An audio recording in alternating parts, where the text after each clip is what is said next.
Maging sa mga pagpapala at biyaya na siyang ipinagkakaloob niyo po para sa amin. Kaya malaya po namin binabalik sa inyo lahat ng papurit pasasalamat dahil kayo ang Diyos na karapat-dapat. At ngayong gabi muli, Panginoon, kami buong pusong lumalapit nagpapakumbaba pagkat wala po kaming magagawa kung wala po ang inyong pagsama, ang inyong pangunguna, Panginoon, ng inyong Espiritu. Salamat, samahan niyo po kami, patnubayan, habang kami nakikinig ng inyong mga salita, bigyan niyo po kami, Panginoon, ng Espiritu ng karunungan na maunawaan po namin ang mga salita na nais po ninyong ipahatid sa amin. At ang mga salitang ito ay magdulot nawa muli sa amin ngayong gabi ng kalakasan at kagalingan sa lahat ng aspeto ng aming pangangailangan at higit sa lahat, Panginoon, katatagan upang lalo pa po kami, Panginoon, makapagpatuloy sa aming pananampalataya sa inyo. Kaya ang lahat po ng ito ay amin na pong binabalik sa inyo ng may pagpupulit pasasalamat sa matamis na pangalan ng aming Panginoong Hesus, sa ngalan ng Ama, ng Anak, at ng Espiritu Santo. Amen. Amen. Palakpakan natin ang Panginoon.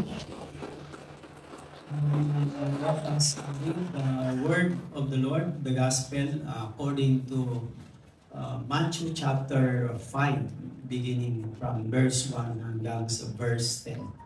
Mateo chapter 5, simula sa verse 1 hanggang sa verse 10. Ganito ang sinasabi. And seeing the multitudes, he went up on a mountain, and when he was seated, his disciples came to him. Then he opened his mouth and taught them, saying, Blessed are the poor in spirit, for theirs is the kingdom of heaven. Blessed are those who mourn, for they shall be comforted. Blessed are the meek, for they shall inherit the earth. Blessed are those who hunger and thirst for righteousness, for they shall be filled. Blessed are the merciful, for they shall obtain mercy. Blessed are the pure in heart, for they shall see God. Blessed are the peacemakers, for they shall be called sons of God. Blessed are those who are persecuted for righteousness' sake, for theirs is the kingdom of heaven. Ating pong purihin ng Panginoon, pasalamatan po ng kita. Praise God. And magsina lang po ang natitira natin oras, and hope and pray mapagkasya po ito mga kapatid. Okay, at napansin po ninyo yung mga readings po natin ay puro blessed. Ano po? Sa Tagalog yan, puro mapalad, mapalad, mapalad. Ano po? Kaya the word blessed, mapalad, yan po yung laging inaasam-asam yung maraming tao sa panahon ngayon. Ano po? Poor and rich, they are praying, they are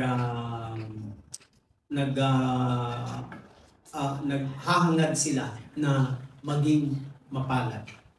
But not all people in this world ay nagiging mapalad, di ba? Kasi meron ding napapahamak at napapariwara o nagpipail o nagiging miserable ang kanilang buhay. Kung meron man, maaaring siguro ay may mga pagkakamali, may mga pagkukulang o malamang isa sa masasabi natin dyan according to the Bible is not according to God's will o God's principles. Sa Biblia, ang Diyos po ang pinanggagalingan ng blessing, ng pagpapala. May mga taong hindi man nila ma-acknowledge o makita, madama na ito ay galing sa Diyos. But the reality behind that is God is the source of all blessings because siya po ang lumikha ng lahat ng bagay sa mundo ito. Sabi ng Genesis 1, di ba? Doon pa lang, in the beginning, God created the heavens and the earth. Lahat ng nandito ay galing sa Panginoon. In Psalm 24, sabing ganon, the earth is the Lord. The heaven and the earth is the Lord and everything in it at lahat ng naroroon. So, ang isa sa masarap pakinggan sa pag ikaw ay Kristiyano, yung salitang bless, blessing, at saka blessed. Yung mga word na yan, yung mga vocabularyong mga salita na yan, bless, I am blessed, yung pag nakarinig ka ng blessing, at saka yung pagiging blessed. Now, ang ating pong pag-aaralan is blessedness of the poor in spirit. Ang pagpapala sa mayroong aba na espiritu. Sa Tagalog kasi ang translation niyan, mapalad ang mga aba. Aba ang nilalagay doon. Aba means, kasi pag sinabing aba, ang kahulugan nun humble, mababa, aba. Pero sa English, blessed are those who are poor. Poor, ang ginamit na salita ay poor. This, liliwanagin ko mamaya itong salitang poor na ito. Pero sa Tagalog, mapalad ang mga aba. Kaya ang binanggit doon ay mapalad yung mga aba. Aba saan? No? Sa English, poor in spirit. Mapalad ang mga aba sapagkat sila ay magmamana ng kaharian ng Diyos. So, hindi nabanggit kasi sa Tagalog yung spirit. Sa English lang po siya nabanggit. So, nang ni-review ko is, sabi dyan, blessed are the poor in spirit, for theirs is the kingdom of heaven. Mga 8 beses itong binanggit ni Jesus. Magmula doon sa verse 2 hanggang sa verse 10, 10 beses niyang binanggit yung salitang, 10 o 8 beses niyang binanggit yung salitang Aba. So kung binanggit niya yun ng 8 beses at mayroong pinagtutukuyan yung mga aba na yun, yung mga poor na yun, yung mga blessed na yun, mga kapatid, ibig sabihin, pinapakita ni Jesus na ito yung tunay na katangian ng mga taong nananalig sa Kanya. Pag nananalig ka sa Panginoon, kailangan makita at makita itong mga ganitong katangian. Kaya pumapasok muna ako sa first character or attitude of being blessed ng isang pinagpala. And hope and pray na isisiris natin ito para maubos natin itong mga blessed na ito. Hope and pray. Samahan gabayan tayo ng Panginoon. Now, let me go on. Sa salitang Latin word, yung blessed is beatus. Ibig sabihin, beatus. Kaya nagiging nickname din yan ng mga pangalan ng mga babae na Bea. Bea. Sa Latin word is beatus. It is two connected words. Comes from the word beatitude. Napansin niyo po yung salitang beatitude? Magdalawa pong word yan. Yung pinaka-root niya is be. Tapos idinugtong yung attitude. Kaya beatitude from the Latin word beatus. That comes from the word beatitude. It is two connected word. Dalawang magkaugpong, magkakalakip na salita. Be, attitude. Ang ibig sabihin niyan yung maging sa loobin mo.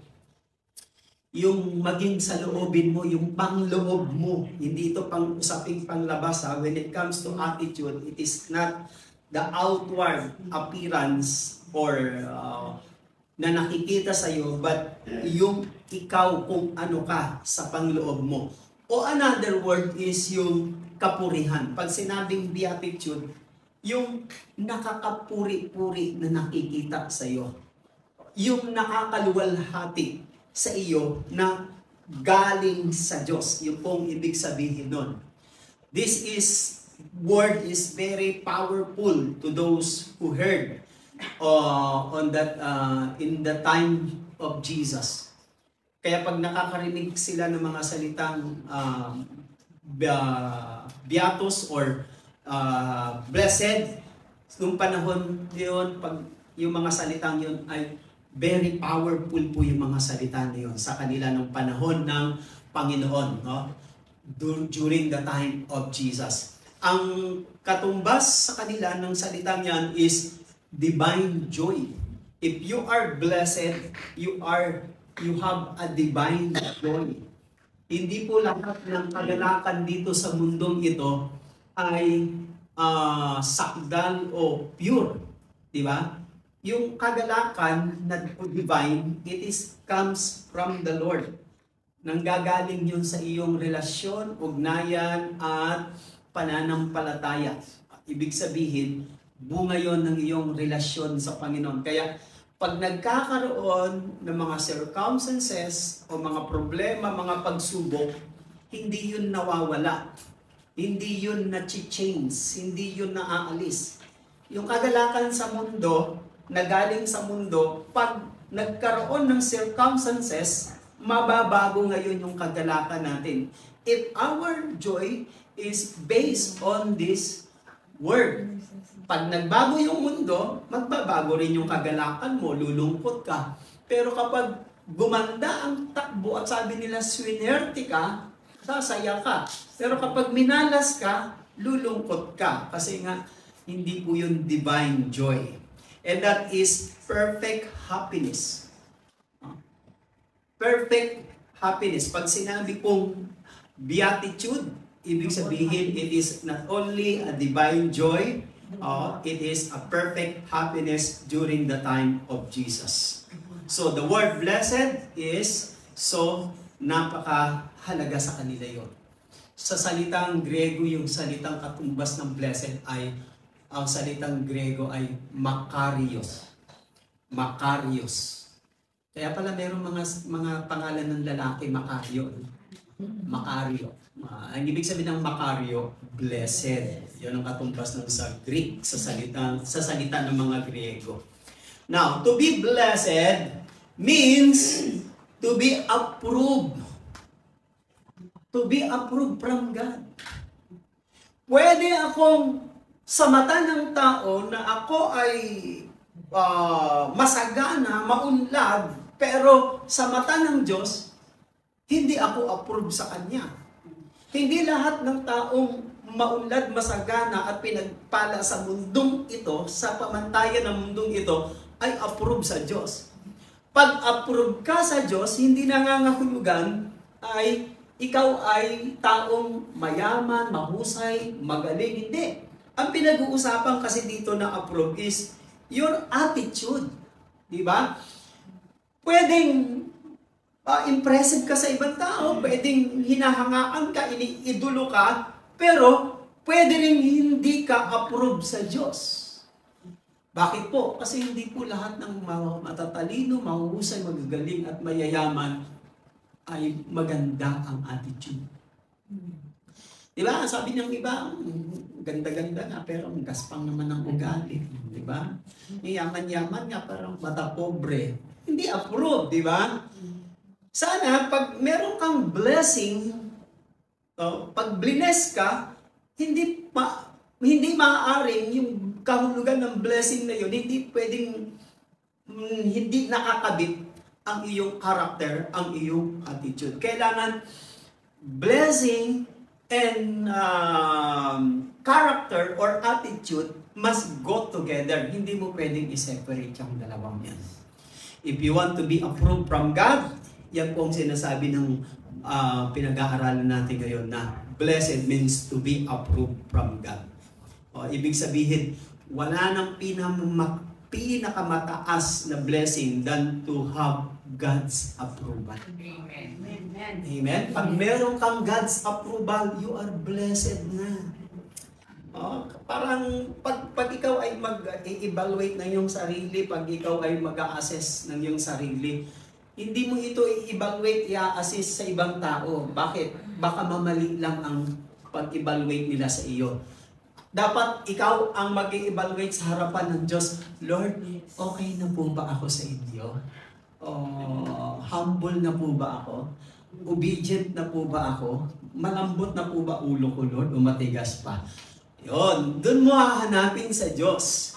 Diba? Yun ang ibig sabihin nun. Beatitude are the characteristic of a true believers.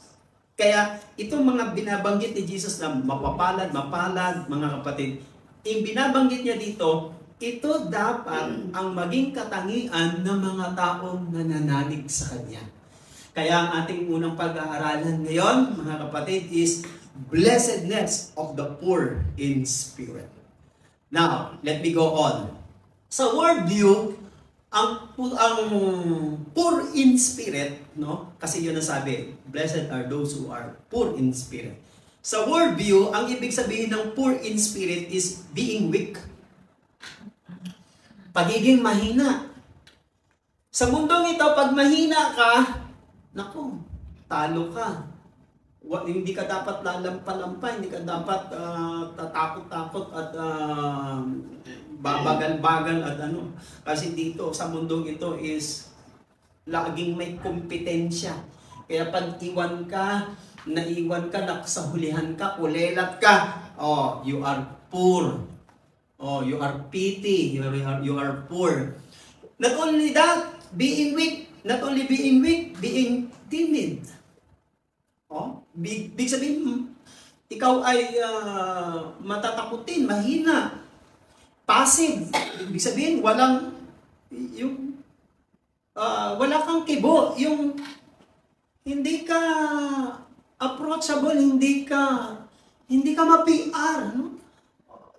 Yung lagi kang tanime, lagi kang nasasulok, yung lagi kang awkward, no?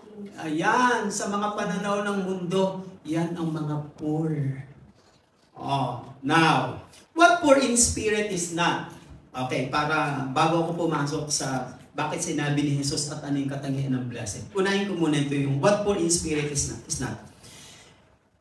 Poor in spirit is not financially or financial destitution. Hindi ito yung kakapusan ng pananalapi. Akala nyo ba sa mata ng Diyos pag wala kang pera, ibig sabihin poor ka? Sa mata ng tao, pag wala kang pera, poor.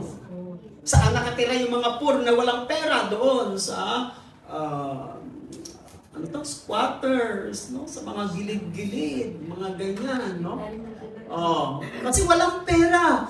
Hindi makapagsuot ng mga magagarang damit, walang magagarang gadgets, walang magagarang appliances kasi kapos, walang pera, financial destitution ang tawag doon. That is, poor in spirit is not financially or financial destitution, mga kapatid. Kakapusan ng pananalapi. Hindi lang yun, mga kapatid. Ang poor in spirit is not a lack of courage. Hindi ito yung isang kawalan ng lakas ng loob. Akala nyo ba kapag ang isang tao ay mahina ang loob, ibig ba sabihin puro na kagad siya? Hindi po. Kasi may mga taong mapapansin natin na wala silang courage, wala silang lakas ng loob. Pero meron naman silang pagtitiwala sa Diyos. Meron naman silang pananalig sa Diyos. Lack of courage is not poor in spirit. Hindi po lahat kasi may mga tao talagang hindi ganun kalakas ang kanilang loob. Pero meron silang pananampalataya sa Diyos na hindi sila gumigive up. Although hindi nga lang makikita na sila po ay very strong. Hindi lang yan yung tinatawag na false humility. Poor in spirit, hindi ito false humility. May mga taong yung kanilang pagiging humble is peke, huwad.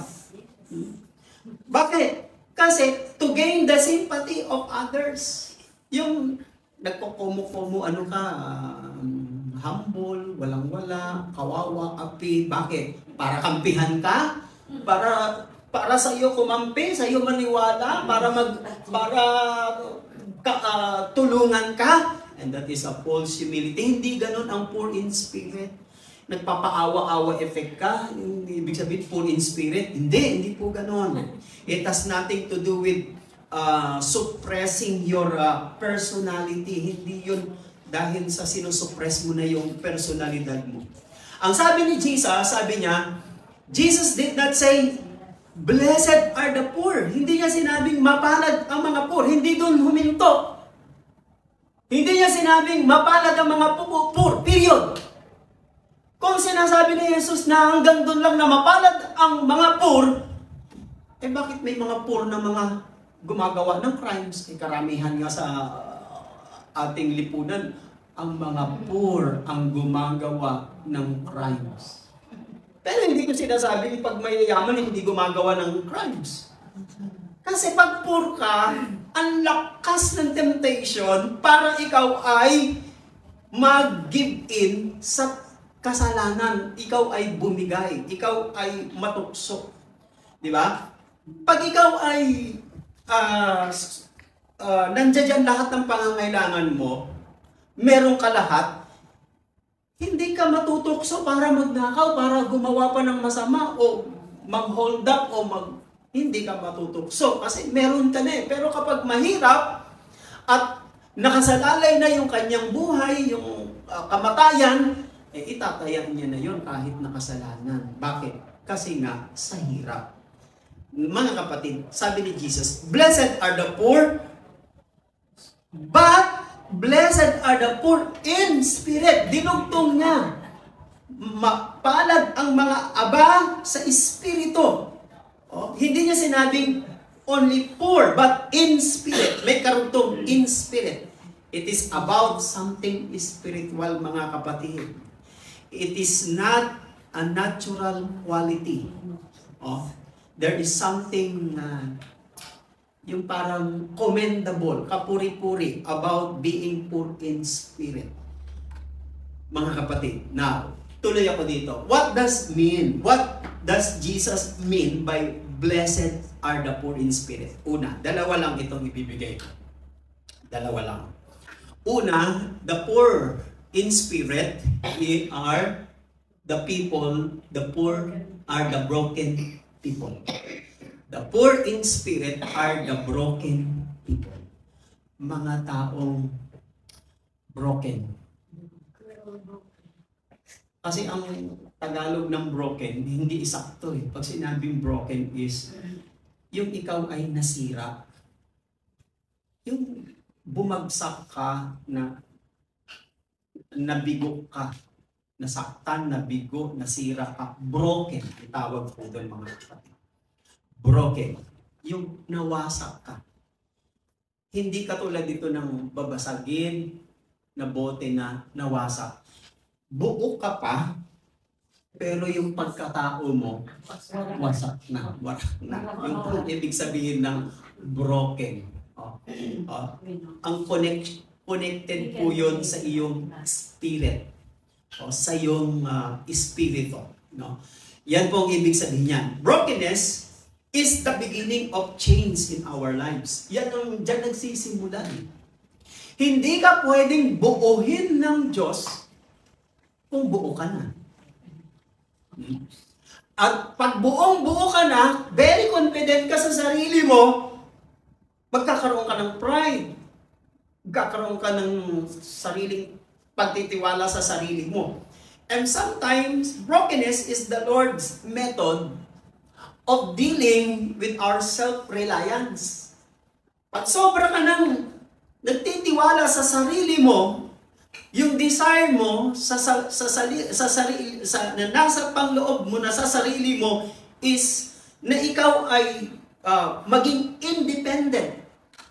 Yung hindi mo na siya kailangan. Oh. Kaya kita ninyo pag sinabing poor in the spirit, ay yung mga taong broken. Yung mga taong ina-acknowledge nila yung kanilang sarili na sira sila, wasak sila. Yun ang gusto, ibig sabihin ni Jesus. Hindi niya sinasabing, blessed are the poor. Hindi yung walang pagkain, walang matirahan, walang trabaho, walang magarang damit. Hindi yun ang poor na ibig sabihin ni Jesus. Ang ibig sabihin ni Jesus na poor is broken in spirit, broken people. Amen ba? Palakpakan muna natin ang Panginoon. Blessed are those who are poor in spirit. The poor in spirit are the people who are broken. Mga kapatid, ang daming bagay sa mundong ito na sumisira, na nakakapagpabagsak sa atin at nakakapagpapahina sa atin upang tayo ay ma-disappoint at ma-hopeless, mawalan ng pag-asa. But actually, methods yun ng Panginoon. Dinadala ka ng Diyos, dinidil ka sa ganong bagay para ma-realize mo sa iyong sarili na huwag kang magtiwala sa iyong sarili. Minsan hindi natin maintindihan, bakit ba tayo nabobroken? Kasi sobra na nga tayong tiwala sa sarili natin eh. Sobra na tayong tiwala sa ibang tao, pero wala na tayong tiwala sa Diyos. Anong gagawin ng Diyos? Gagawa siya ng daan, masusugatan ka, masisira ka, mabibigo ka, para ma-realize mo na kailangan mo ang Diyos. Hindi yung mga bagay na nasa sayo ang kailangan mo lang, kundi kailangan mo ng Diyos. Amen. A good example here, yung parable ng Pariseo at ng tax collector. Dito yan sa Luke chapter 18, verse 9 to 13. Babasahin ko. Then Jesus told the story to some who had great confidence in their own righteousness. Yung may sobra daw, believe sa kanilang pagiging righteous, pagiging matuwid. And scorn everyone else. At humahamak naman sa iba. Two men went to the temple to pray. Dalawang tao umakyat sa templo para manalangin. One was Pharisee. Pag sinabing Pharisee, yung mga taong relihiyoso na nakahawak, sumusunod lagi ang kanilang kilos gawa sa batas ni Moises. Pharisee, tawag doon. And the other was despised tax collector. Pag sinabing tax collector, sinners, makasalanan. Bakit? Kasi yung trabaho nila, nandadaya sila. And verse 11 says, sabi ng verse 11, the Pharisee stood by himself, nakatayo at nagdasal. Sabi ng Pariseo, tumayo siya at nagdasal and pray this prayer. I thank you, God. Salamat, Diyos. I am not like other people. Nakita niyo? Ito yung believe niya sa sarili niya. Cheaters, sinners, adulterers, mandaraya, makasalanan, nangangalunya. I'm certainly not like the tax collector. Hindi katulad nitong katabi ko. Tinuturo niya yung katabi niya. Tinuturo niya. Tapos ano pa yung kanyang pride? I fast twice a week. 2 beses ako mag-fasting sa isang linggo. I give you a tenth of my income. Nagbibigay ako ng ikasampu ng aking tinutubo. Sabi ng verse 13, yung tax collector, yung makasalanan. But the tax collector stood at the distance. Yung isa, siguro harap na doon sa altar, sa gitna ng altar, harap na. Yung isa, ang layo-layo sa altar. Baka siguro nandun pagpasok lang ng entrance. Kasi pumasok silang dalawa eh. Siguro hanggang doon na lang siya sa entrance. Bakit? Bakit he stood at the distance? And dare not even lift his eyes to heaven. Hindi man lang siya makatingala. Hiyang-hiya siya. Yung isa talagang tingala. Lord, alam mo yan, nagtatayos ako. Ganyan. Sabi niya, no? Ang husay ko, ang galing ko. Sabi niya. Then, itong tax collector, hindi man lang siya makatingala. Sabi ng verse 13. Instead, he beat his chest in sorrow, saying, dinadagukan niya yung kanyang dibdib. Sabi niya, "O Diyos, mahabag kayo sa akin, makasalanan ako." Verse 14 says, sabi ni Jesus sa verse 14, I tell you, the sinners, not the Pharisee. Itong tax collector, hindi yung Pariseo, ang umuwi na pinawalang sala, pinatawad. For those who exalt themselves will be humble, and those who humble themselves will be exalted. Napansin po ninyo? Bakit yung pinatawad ng Diyos, sinagot at pinatawad ng Diyos, hindi yung nasa kanya na lahat, hindi yung maraming accomplishment, maraming mga duties and responsibility na pinagmamalaki, kundi yung umaamin at nagkakasala. Broken. Yun ang ibig sabihin nun. The people who are poor in spirit, the people who are broken, have a realization that they are bankrupt with God. Pag intindihan mo, naunawaan mo sa sarili mo na isa kang sinner, just like a bankrupt. Without God, you are a bankrupt, and that is broken. The opposite of a broken people are people who are conceited. My pride. To be poor in spirit is to be lowly or humble. Kaya sabi ni Jesus, mapalad ang mga aba. Ang ibig sabihin ni Jesus na aba, sa English poor, ang aba, ibig sabihin niya, lowly, poor, humble. Hindi binibless ng Diyos ang mga matataas. Ang binibless niya ang mga humble. Yung mga taong tingin nila sa sarili nila, they are broken. They need God because they are broken. If you are broken, you need someone. Kailangan mo ng tutulong sa iyo, mga kapatid. Sabi ng Proverbs 16, verse 19, better to live humbly with the poor. Mas mainam pa daw ang sumama o tumira na kasama ang mahirap kaysa sa makihati sa plunder ng mga proud.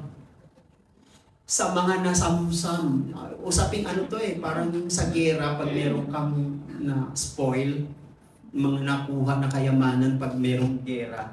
Yun ang ibig sabihin doon. Mas masarap pa daw sumama doon sa mga mabababa ang kalooban kaysa daw sa nagtagumpay, nagsaksid sa gera na maraming nasamsam. Ano ibig sabihin po niyan? Pride says, I don't need God. Yan din ang nangyari kina Adan at Eva. Sabi ng demonyo ni Satan sa kanila, saan yung ahas? Alam nyo, kapag kinain nyo yan, you will be like God. Magiging Diyos sila, magiging katulad sila ng Diyos, magiging Diyos din sila. And because of pride, gusto rin nila maging Diyos, ayaw hindi sila na kontento na sila ay creation, sila ay human na nilikha ng Diyos. Gusto pa rin nila maging Diyos, and then, natukso sila because of pride. Yan ang ibig sabihin nun. What are the conflicting values of today's world? Ano ba ang nagiging conflicting na value ng mga tao sa panahon ngayon? Pride and personal independence. Kung sina Adan at Eva ay hindi nabuhay ng sa sarili nila at dahil nagtitiwala sila sa Diyos, palagay ko hindi sila matutukso ni Satan. Because of pride and independence, they want to become independent. Kaya ano nangyari? Nahulog sila sa kasalanan. Yan ang tinuturo sa atin ng Panginoon na yung our attitude should reflect the kingdom, not of this world. Because the world values today are pride and personal independence. Tayo dapat ang reflection natin sa kaharian ng Diyos, hindi sa kaharian ng mundo, hindi sa mundo. Only when we are broken before God, do we find the help we need. Sino po ang sinasagot ng Diyos? Binibigyan niya ng favor, binibigyan niya ng blessing. Sino daw? Yung mga taong broken before Him. And do we find the help from God. Sabi ng Proverbs 29, verse 23, pride brings a person low. Ang isa daw, ang pagmamataas ay nagdadala sa isang tao ng pagbagsak, but the lowly in spirit gain honor. Kaya tinan nyo, pag sa harapan ng Diyos, broken ka, sa harapan ng Diyos, lowly ka, humble ka, yun yung sinasabing poor, hindi yung walang pera, walang trabaho, walang damit, walang mag-aral, tahanan, sasakyan. Pag ganun ka sa Diyos, ganun yung attitude mo, lowly ka, sabi ng Bible, Proverbs 29:23, you gain honor.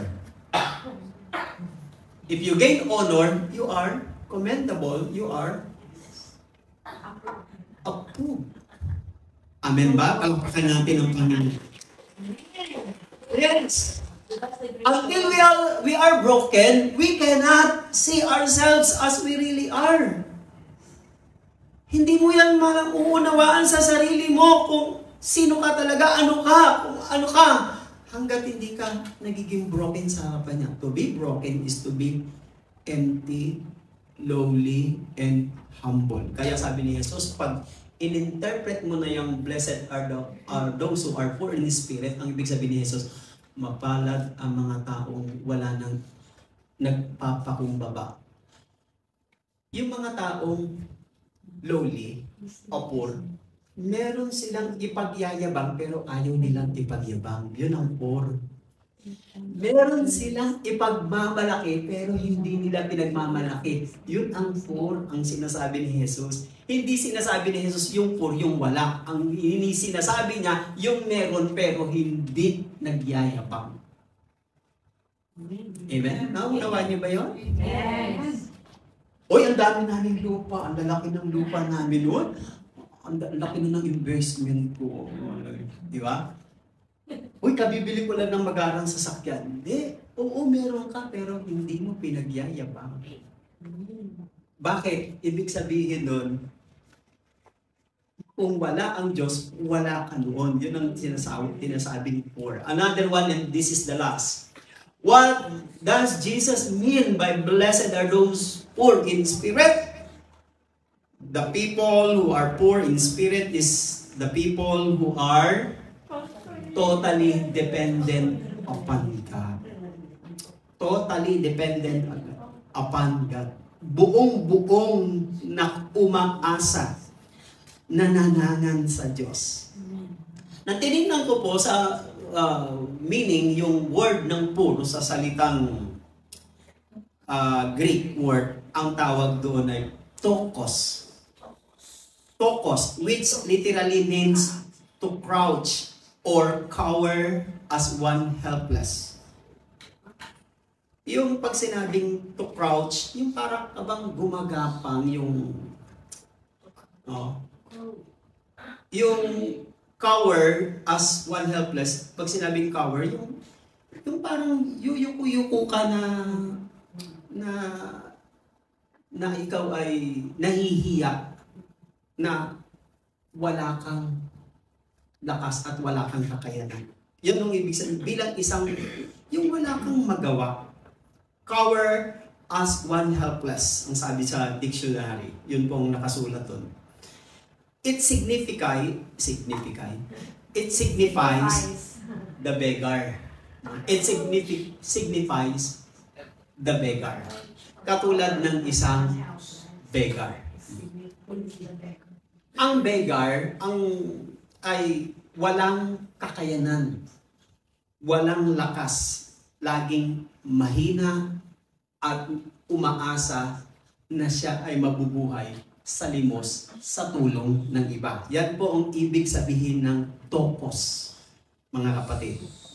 Nagpapakita po ito ng kahulugan ng pagiging beggar. People who are recognize their selves that they are helpless, just like a beggar, yun po ang ibig sabihin nun.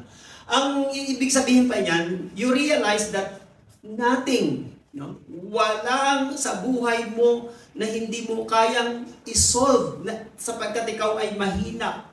Nothing in your life can solve. Hindi mo magagawa sa buhay mo because you are weak in situation. So you eagerly reach out to others. Ilalapit mo ang iyong sarili, magpupumilit kang ilapit mo ang iyong sarili in getting out of your situation like a beggar does. Ganyan ang pulubi, ang mga namamalimos.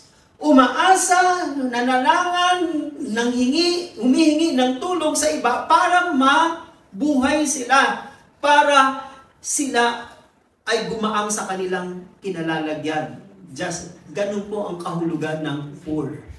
When David says, sabi ni David, when he faced a helpless situation, si David, Haring David makapangyarihan, halos nasa kanya na lahat. Sabi niya sa Psalm 34 verse 6, this poor man cried out. Ang tinutukoy niya siya. This poor man cried out and the Lord heard him and saved him out of all his troubles.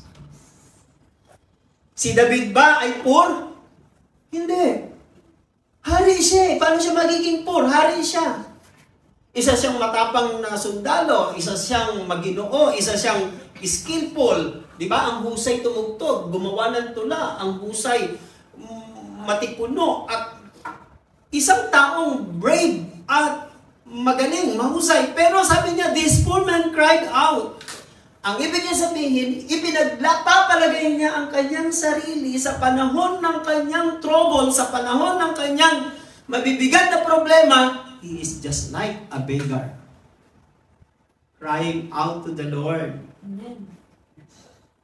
Anong ibig sabihin niyan? That is the poor in spirit is. You are acknowledging your own self, yourself, that you can do nothing. Hanggat meron sinasandalan at inaasahan at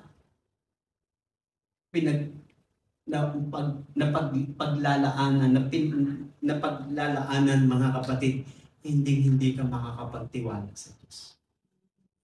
Malalaman mo lang sa sarili mo na magiging dependent ka na sa Diyos pag dumating na sa buhay mo na para ka ng beggar.